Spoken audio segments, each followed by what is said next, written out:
this is Amos.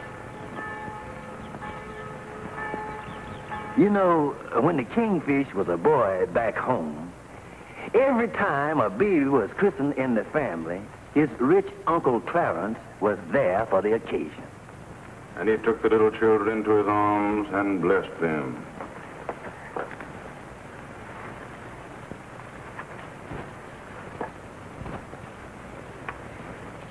And every time a baby was born in the family, Uncle Clarence gave the parents a check for $500.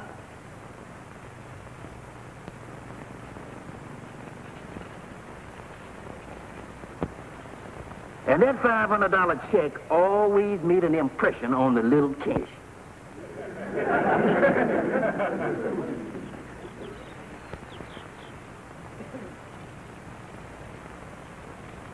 Yes, sir, in his boyhood, the kingfish attended a lot of family Christmas.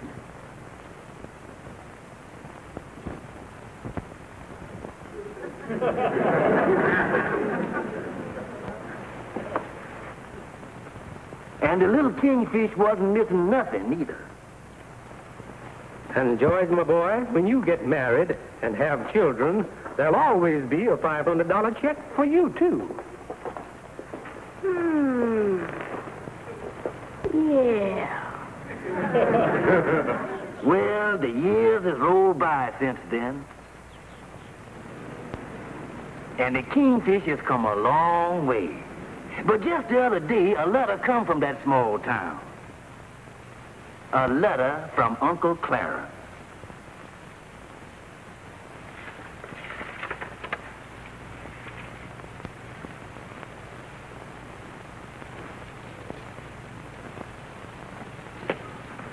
Well, that's your taxi, honey. You ain't got but 45 minutes till train time.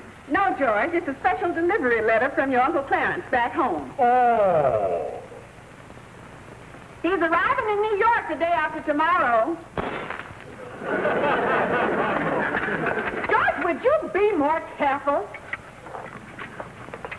You say Uncle Clarence is arriving in New York tomorrow? Yes, George. He says it's his first trip up here in 15 years. He's going to have a few minutes between business appointments. He wants to drop up and see us. It's a shame I'm going to have to miss him. What with me and Mama going out to Chicago to visit Uncle Lester. Yeah, too bad you ain't going to be here at a time like this, ain't it? But, George, there's something I don't understand in his letter. He says he's very anxious to see both of us and the little one. What does he mean, the little one? Well, the last time I wrote him, I think your mama was staying with us.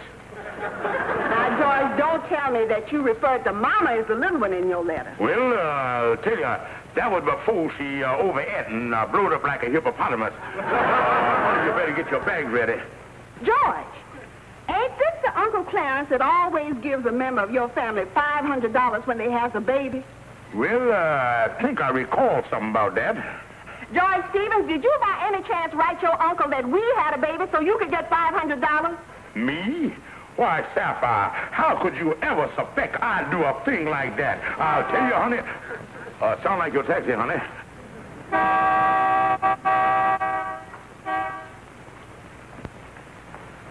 Now, have a good time and don't worry about nothing.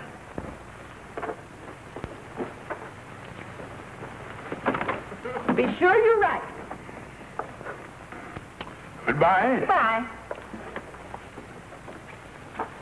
George, that letter from your uncle has got me upset. Is you sure you didn't write him we had a baby? Honey, how could you say anything like that? Do you think I'd do anything that underhanded to my own dear uncle? Why, Sapphire. Well, George, I guess even you wouldn't do a thing like that.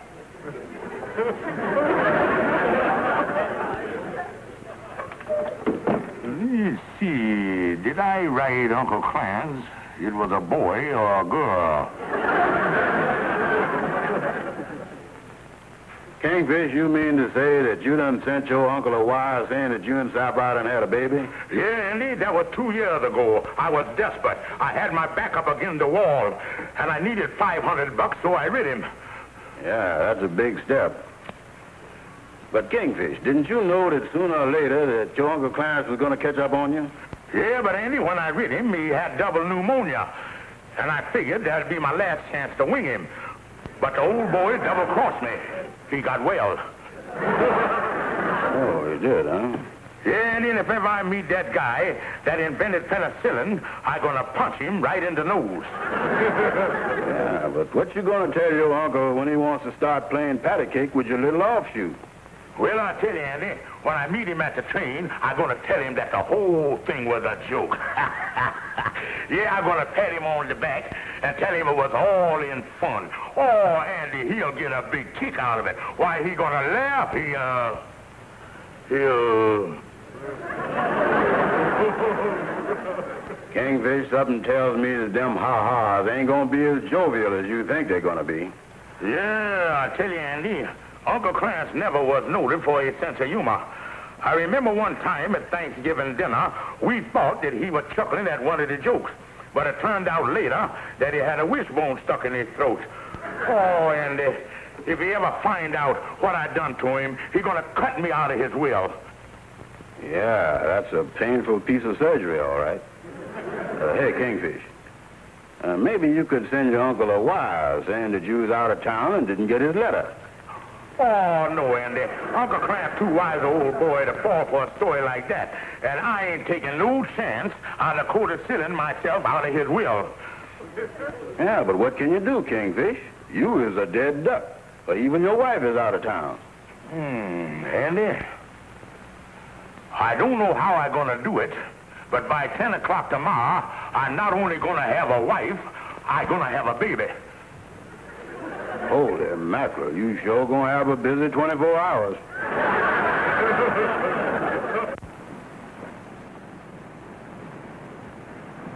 Hey, Andy. Oh, hi, Amos. You have to excuse me, I'm in a hurry. Oh, where you going, son? I'm going over to see Carlotta Montgomery. Oh, yeah, your new girlfriend. She's a cute little girl, all right. Yeah, I'm gonna take her over to the Kingfish. You taking her to the Kingfish? Yeah, you gotta have a wife by 10 o'clock. Well, I'm glad you got in town all right, Uncle Clarence. What time will we expect you? Well, George, I'll be up to your place around 10 o'clock. But I won't have much time to spend with you and your family. I'm just loaded down with business appointments.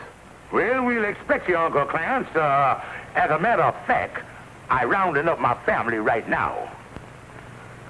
Goodbye.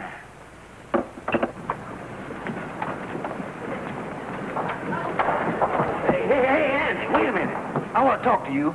Listen, when I seen you about a half hour ago, you said something didn't make too much sense. Listen, Amos, I don't have time to talk to you. I gotta go over and talk to Mrs. Thorndyke. You got to talk to Mrs. Thorndyke. Yeah, the Kingfish got to have a 2-year-old baby by 10 o'clock.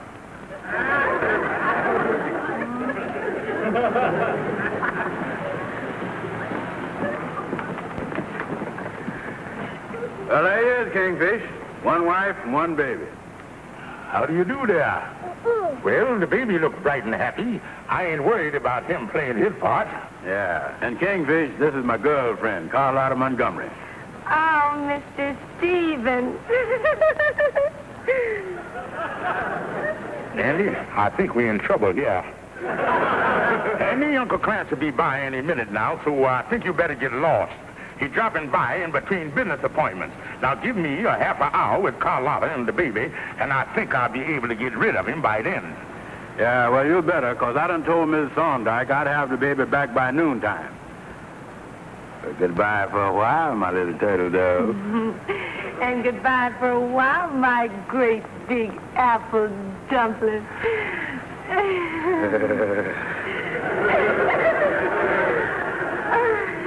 Carlotta? Carlotta! Holy mackerel. And just to think, she is the mother of my child. Carlotta! Uncle Clarence will be here any minute now. Now, these your instructions. You are my wife. Your name is Sapphire, and this is our little baby. I'm your wife, Sapphire, and this is our baby. Fine, fine, fine. And Carlotta, I want... There's Uncle Clarence now, and for heaven's sake, don't mess nothing up. Well, well, well, my favorite Uncle Clarence. It's good to see you, Uncle Clarence. It's good to see you. You don't know how I've looked forward to this. It's good to see you too, George. And it's nice to see that you're in good health. Never felt better in my life. Wait, please. I'll only be a few minutes. Now I want you to come over and meet the family. Well, I suppose this charming girl is your wife, Sapphire. Yeah, that's right. Sapphire, dear, mother of my child, sitting in the buggy here. This is Uncle Clarence that you'd heard so much about. How do you do, Uncle Clarence? I'm so glad to meet you. Any uncle of George's is an uncle of mine. I've looked forward to meeting you for a long time. I had no idea you were this young, though. And this our little baby. Well. You know, Sapphire, George didn't tell me whether the baby was a boy or a girl. Come to think of it, George, you never told me either. Well, George, I can see you married a woman with a sense of humor. Yeah, great little kidder. Uncle Clarence, it's a boy. Well. Tell me, sweetheart, whose little baby are you? Don't answer that. I mean, is he cute?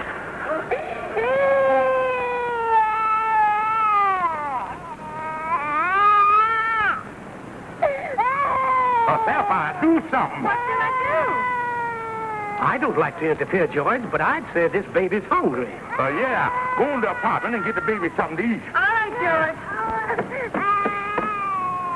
Oh, but George, which one is our apartment? Your wife don't know which apartment you live in? Uncle Clarence, would you step over here a minute? What is it, George? Uncle Clarence, I think you done discovered the one flaw in my sweet little white personality. She's stupid as a mule. Stupid?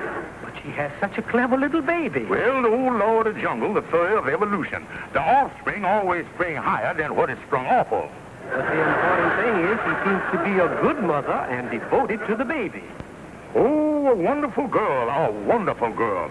Must you be running, Uncle dear? Well, I wish I could spend more time, but I have a business appointment at 11:30. Now, ain't that a shame?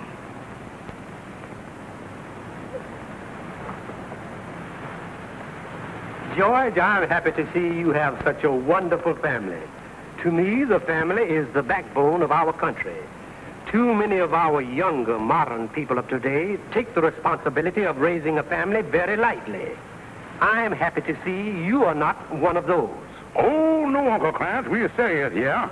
But it's wonderful to see you again, Uncle Clarence. Wonderful. Sapphire. Sapphire. Sapphire. Hey, you by the buggy there. You want me?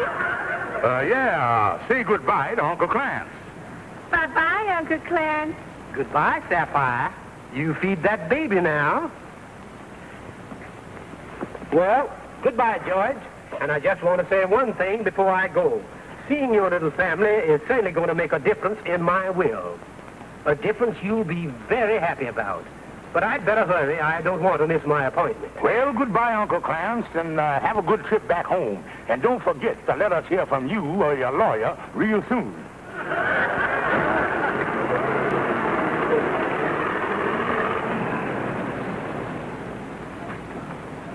All right, Carlotta, you and the kid can blow now. The show is over. I'm very sorry, sir. Mr. Williams was called out of town unexpectedly. Well, that's too bad. But it's just as well.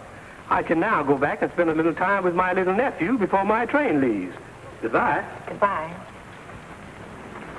Well, honey, we'll get the baby back to Mrs. Thorndyke, and then maybe you and me can go for a little walk by ourselves, eh?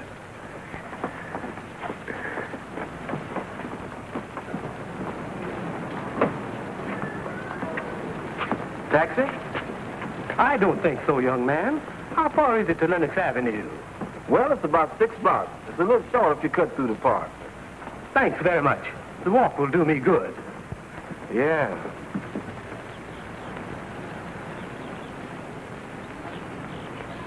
You're just about the cutest little turtle dove in the world. And you're just about the sweetest little apple dumpling in the world. Oh, honey, I was just crazy about you. And I'm just crazy about you, too. Yeah, and... Mister, will you please go away? We ain't giving no pre-performance here, you know. Sapphire, what is the meaning of this? Uncle Clarence. Uncle Clarence? And I thought you were the perfect mother, and now I catch you with this man. But you don't understand. Understand? Huh. We may not be onto your city ways back home, but this is one thing we understand all over the world.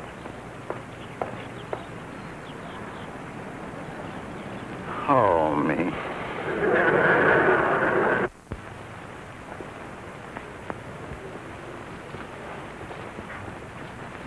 And that's the story, Calhoun, just as it happened. I see. You told your uncle that you had a baby so that you could get $500. That's right. And then you introduced this gal Carlotta to your uncle as your wife, Sapphire. Yeah, Calhoun, and that's when the trouble started. Uncle Clarence was walking through the park, and there on a bench right before his very eyes was Carlotta with her arms around Andy, just sitting there smooching with the boy like mad. Any more questions, Calhoun? Yes, there is.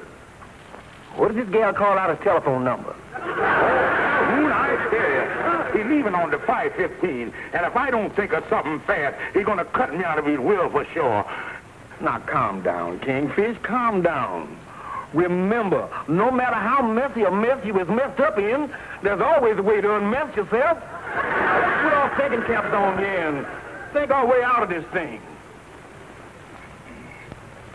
That's right, Uncle Clarence. As you come up this evening, I'll explain everything. Well, all right, George. I've postponed my reservations. I don't want to condemn anyone unjustly. But, George, I won't tolerate any nonsense. I told you I have no use for people who don't respect their marital vows. Oh, thank you, Uncle Clarence. Thank you. Then I'll see you tonight about 7. Hey, where you going in such a hurry, son? Come in. I'm in a hurry, Amos. I'm going over to see Carlotta Montgomery. You go over to see Carlotta? Yeah, and then I'm going over to see Mrs. Thorndike. You is, huh? Yeah, at 7 o'clock tonight, the Kingfish is going to have a baby again.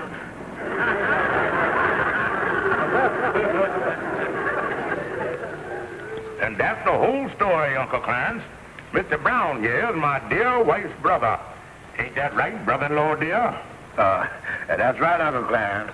Me and Sapphire here is brother and sister.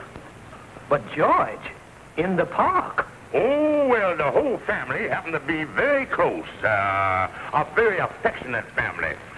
Why, the sweetest people you could meet any place. George, you don't have any ulterior motive for telling me a story like this, do you? Oh, no, Uncle Clarence. Why would I want to do anything like that? This is the truth, the whole truth, and nothing but the truth. I give you my sacred word of honor. You keep out of this and eat your bathroom. Well, Uncle Clarence, you got 2 more hours till train time, and we done cooked a wonderful dinner for you. Sapphire, get the steaks. And when it comes to steaks, excuse us. Hello? Hello, George. This is Sapphire. Oh, it's you. Business call. Well, how's everything out in Chicago? I ain't in Chicago. I'm here in New York. What? Yes, Opalescent is feeling much better, so I left Mama out there and come on home. I'm here in the station now. I'll be up there just as soon as I can get a subway. I'll be there in about 20 minutes. A little trouble on that business deal we in, Mr. Brown. Business deal? Yeah, that shipment we sent out to Chicago 2 days ago is back at the depot. Kingfish, this shipment you is talking about, is that the old crate that we usually have so much trouble with? Well, I see we all finished with our grapefruit here. Nice day, isn't it, Uncle Clarence? Yes.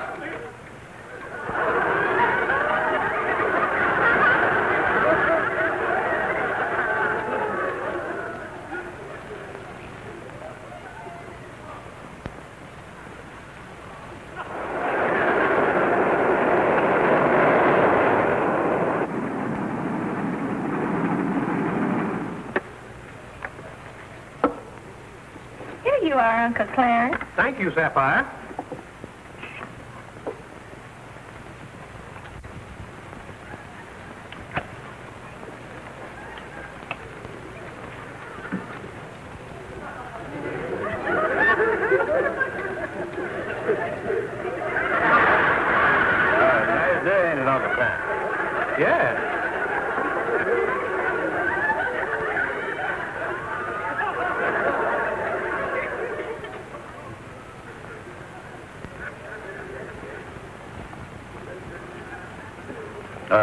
Peas, Uncle Clarence?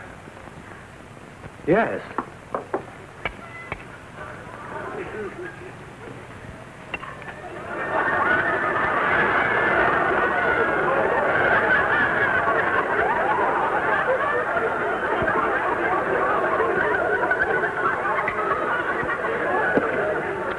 Tastes very good, ain't it, Uncle Clarence?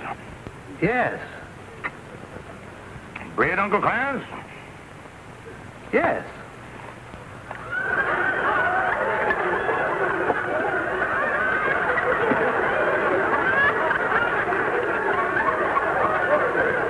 Peas is good, ain't you, Uncle Clarence?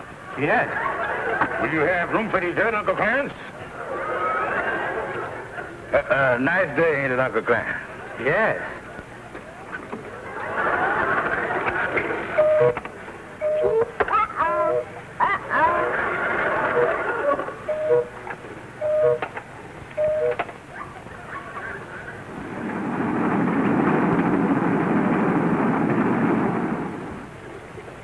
Sorry you have to rush like this, Uncle Clarence, but the hat and coat here in the bedroom. Hurry up, Sapphire. We got to see Uncle Clarence at the depot. Hurry up, Sapphire. Carlotta. Come on, Carlotta.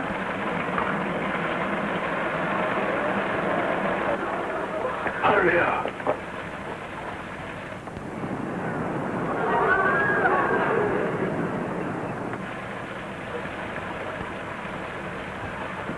Well, it's been lovely having you with us, Uncle Clarence. I've never seen an eating fast this fast before.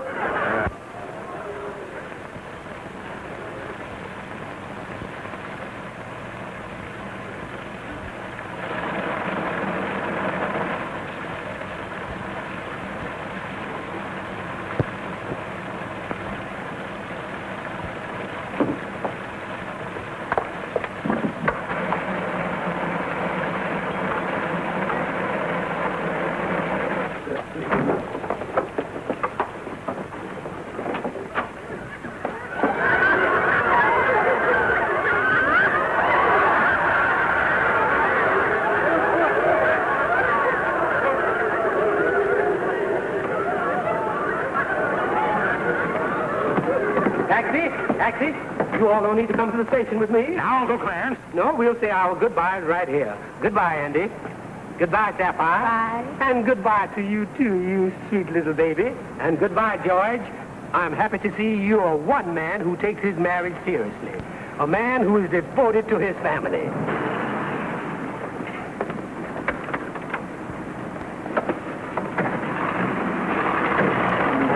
Goodbye, Uncle Clarence. Goodbye. All right, break it up, beat it, beat it. Get away from you, all of you.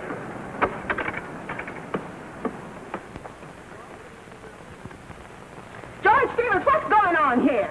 What's all these dishes doing out? What kind of wild party did you having? Ain't no wild party, honey. My Uncle Clarence was in town. I just entertained him, that's all. Well, you must have had some party. And who was eating pablum? Oh, listen, honey, let's forget the dishes. This your first night home. We'll do them in the morning. All right, George. Honey, I got some great news for us. Yeah, Uncle Clarence really going to remember us in his will. Oh, that's wonderful, George. And another thing, honey, it's good having you back. I really have missed you. Oh, it's good to be back home, too, George. And, honey, you ain't got no idea. George, your clock must have... I can explain everything. George, this is the last straw. Who is this strange woman? But, and don't try to tell me she's your sister.